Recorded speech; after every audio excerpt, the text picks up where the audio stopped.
खूप कालापूर्वीची गोष्ट आहे. बबलू माकड एका दाट जंगलात राहत होते. तो खूपच शरारती होता, पण आता त्याला एकटेपणाची जाणीव होऊ लागली होती.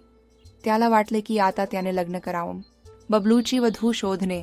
बबलूने जंगलातील सर्व प्राण्यांना सांगितले, मी लग्न करू इच्छितो, कोण माझी वधू होईल? सर्व प्राणी हसले. गोलू भालू म्हणाला, अरे बबलू, आधी विचार करून बघ, लग्न करणे सोपं नाही आहे. पण बबलू आपल्या हट्टीपणावर ठाम होता. तो प्रत्येकापासून विचारू लागला, मी ना तोता. नाही बबलू, मी आकाशात उडते आणि तू फक्त झाडांवर उडी मारतोस. चिकू हरिण, तू खूप शरारती आहेस, मी तुझी बायको होऊ शकत नाही. गज्जू हत्ती, तू खूप छोटा आहेस, मी तुझ्याबरोबर कसा राहू.